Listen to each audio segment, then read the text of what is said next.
Hi everyone. Today in Save Our Planet, we have a very interesting guest. Actually, his name is Adrien Djomo. Adrien Djomo is a bioclimatologist, and we're gonna have a few questions with him, and he's gonna tell us about what's going on in our climate or with the climate, what's going on with the environment, and we're going to talk about different subjects. He's the expert today, and Adrien also he's going to be he's going to be hosting this show, which is called Save Our Planet. Let me just introduce you, Mr. Adrien. How are you doing, Mr. Adrien? Yeah, thank you. I'm doing very well. So, Mr. Adrien, for those who are just watching us, could you just present yourself, who you are, and actually, I myself would like to know what a bioclimatologist does. A bioclimatologist is a scientist who studies environmental issues in relations with the environment, forestry, agriculture, and so on. And in one word, I would just say is the science of interaction between the climate and environment. Oh, okay, that's great. Mr.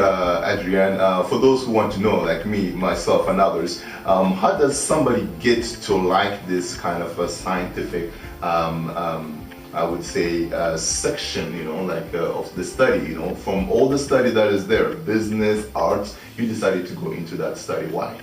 I decided to go into those subjects because I grew up in environment that you have native forest. Mm-hmm.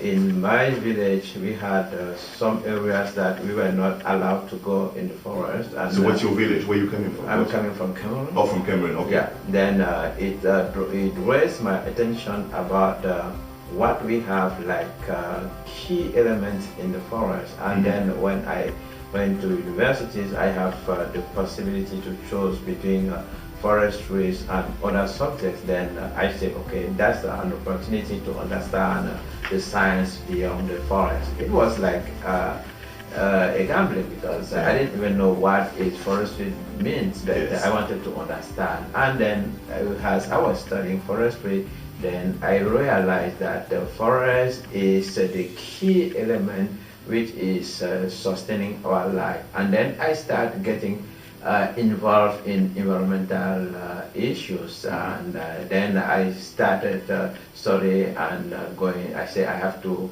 move forward and continue better with the bioclimatology, and today I'm a scientist in the field of bioclimatology. Wow, you know what? I'm really impressed with your resume and your story. Let's just go get to the subject here with a few questions here that I have. Like people are saying the climate is warming. Do you think that is really true, or it's just a fairy tale? I will tell you today we have many scientific evidence. When you look at minimum, average, maximum temperatures, it shows that our temperature has increased by about 0.6 or 0.8 degrees Celsius, and when you compare it to pre-industrialized period, and also the concentration of CO2 in our atmosphere has reached a 30% increase when you compare to the previous industrialization period. And the ozone layers also, the hole in ozone layer represent today 24 million kilometers, and is very, anyway, we have many evidence, and we have to do something today to stop this. As a human being, sometimes we tend to say, oh, show me, what's going on, show me. You talk about climate, you talk about this, you talk about that, but show me. What are the different examples that you could, we could see that the climate it's warming and that it's a danger for us? Is there something visible for now for people who are not scientists that we could see in everyday life? Today you see that there's a lot of variations in terms of in terms of the climate, and also, as I'm telling you, the level of the sea is increasing, and also we have a lot of flooding that we have, and also a lot hurricanes and more disease in countries like sub-Saharan countries. You have more disease that you didn't have before. So we have a lot of different evidence. And when I go back in some countries where I grow, the type of temperature that I had before is not what I have now. We have a lot of variations in climate, and all these variations has this clear relation with what we have been doing now. Wow. So basically, I believe that humankind, we are killing our own planet. But you know what? Before we go into what we're doing, we're just going to take a short break here for our commercials, and then we'll come back.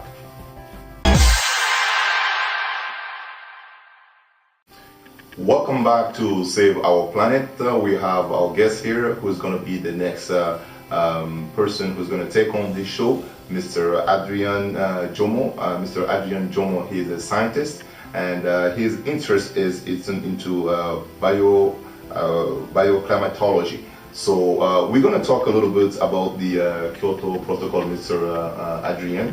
Could you tell me when they started? You know, people listen. We all hear about Kyoto Protocol.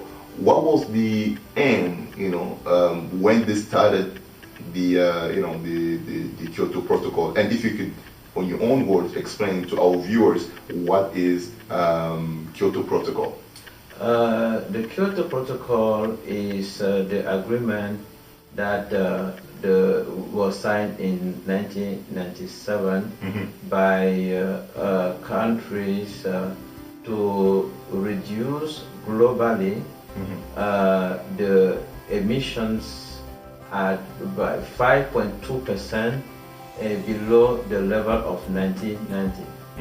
And this protocol entered into force in 2005. Yes. And the first phase of this protocol was between 2008 and 2012. It means that we are coming into the end of this protocol.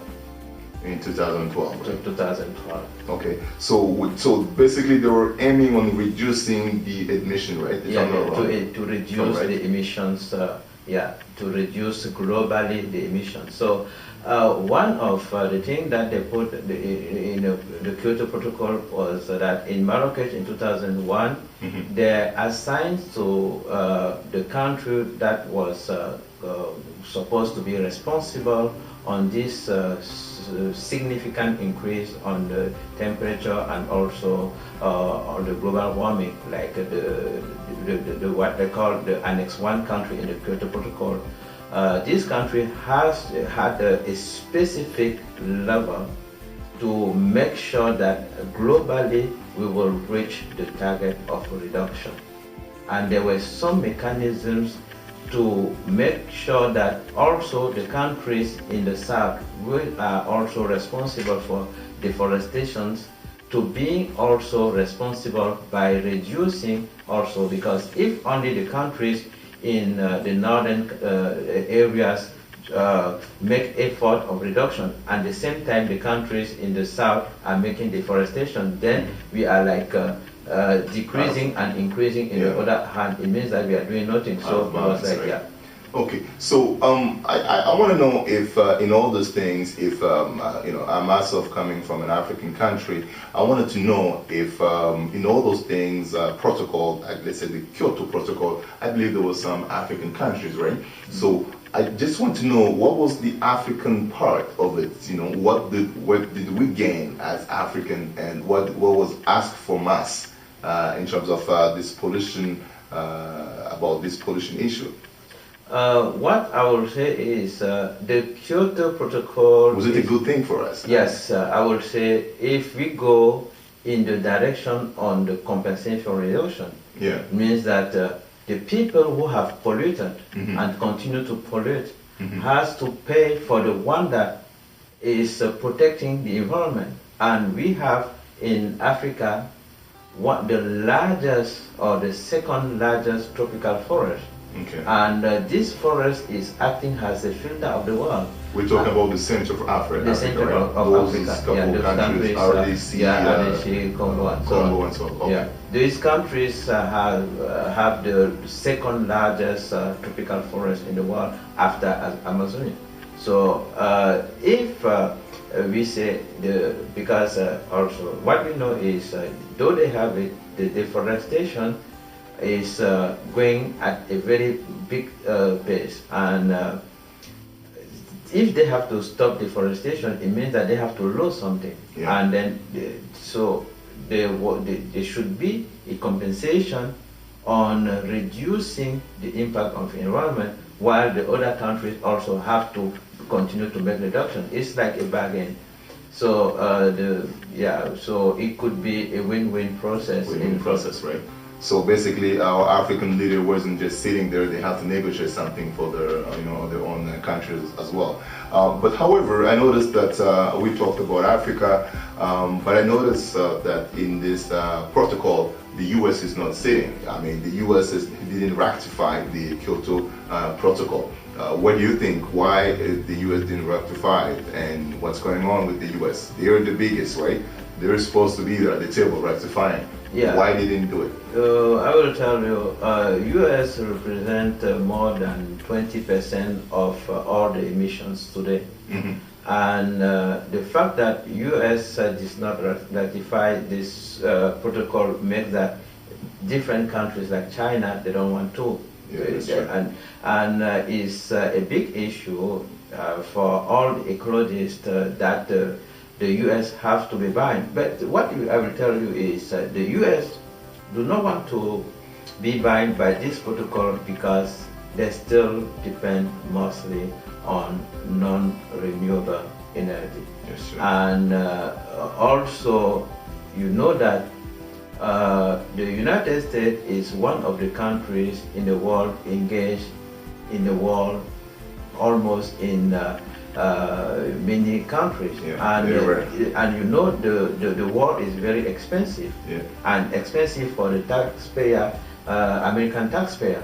And if they have to fund, they need, because being engaged in it also means that you have to make action, you have to take action, you have to which costs money. And spending money in the world do not give a lot of issues. And I will tell you, I read the book of Bill Clinton, the former president, my life, the presidential years. Yeah. And it is a book of 696 pages. And in this book, I find only few paragraphs talking about environmental issues. And this show you how light the government at the top level is taking very light the environmental issues in the United States.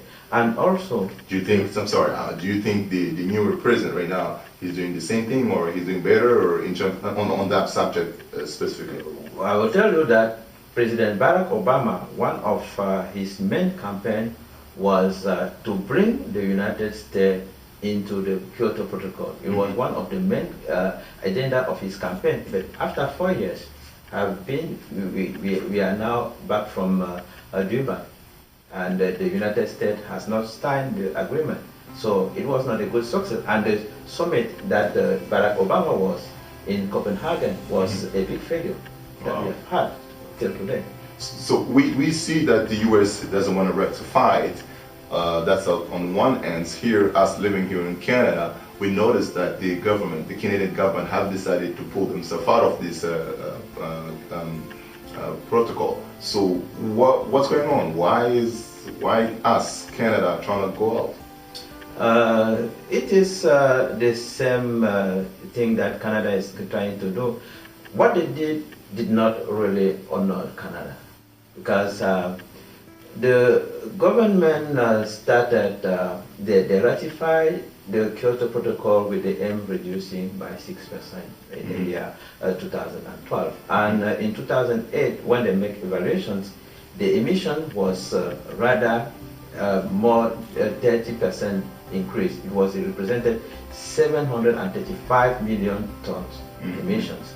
So it means that Canada has to take serious action at all levels, government, municipalities, businesses and individuals to reduce the trends. And they started efforts. And the Federation of Canadian Municipalities, for instance, invested 400 million Canadian US dollars, which represented 1.5 million reductions. And the overall result represented 267 US dollar per ton, which is very expensive. So Canada needed to define another strategy which combined the national efforts, also with different projects like RED and so on. So what I'm thinking is, instead of going to smart environmental issues, Canada wanted to align its policy with the one of United States. And you could see also the big countries like Germany and so on, Germany, France, and China, Japan, they criticize their action. And also in internal, and you have heard about what is going on now in Canada in terms of this decision. Oh yeah, definitely. We're going to be following that issue, that legal issue, and we're going to talk more about it in the next show. I'm sure you're going to take on that again, explain to people and follow up on that one. However, we're going to just take another short break here and we'll get back to you. Welcome back here at Save Our Planet. It's been a great pleasure. We have one of the scientists, as we told you earlier, Mr. Adrien Djomo. Mr. Adrien Djomo, he's a bioclimatologist, and he's talking to us about different subjects on the climate. Now we're moving on a little bit with Mr. Adrien. If you allow me to ask you this question, there was something that was held, I believe, in Durban, in South Africa. I think it was last year from the 28th of November to I think the 9th, something on the 9th of December. What happened on that summit actually? Do you know what happened? And could you just briefly tell our viewer what are those summit meant for? The summit is to evaluate the progress in the Kyoto Protocol. And in Durban, the world was waiting that all the countries could be obliged also by the Kyoto Protocol, like the United States, as I told you earlier, and also countries like China has to be bound because they represent today the biggest polluters in the world.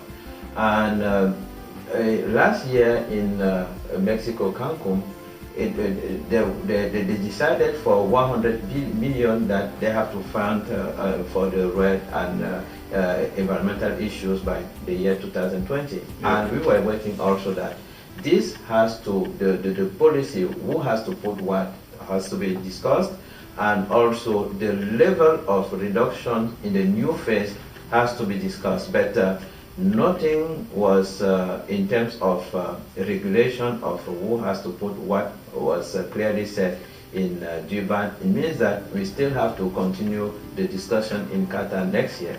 And it was like a feeling that there was a lot of talk, but only the idea or the main objective that every country has to be bound by the Kyoto Protocol during the next phase. But how we have to do it, that's a big question.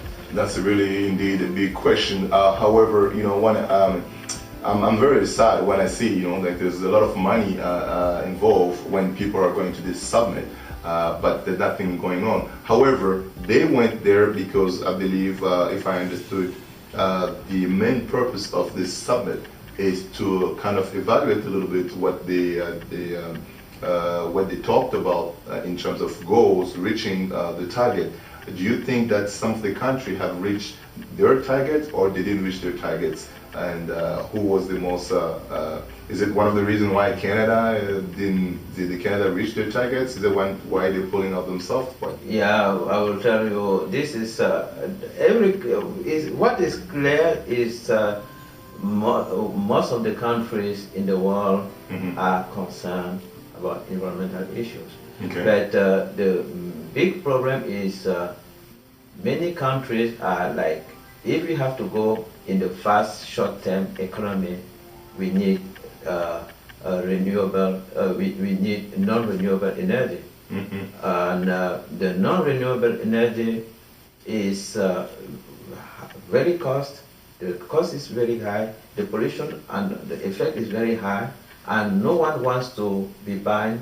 No one wants to invest on non-renewable, which is costing at the short term, but very low cost in the long term. And also have advantage of reducing the threat, reducing the level of increase on the in the climate, in the temperature, and so on.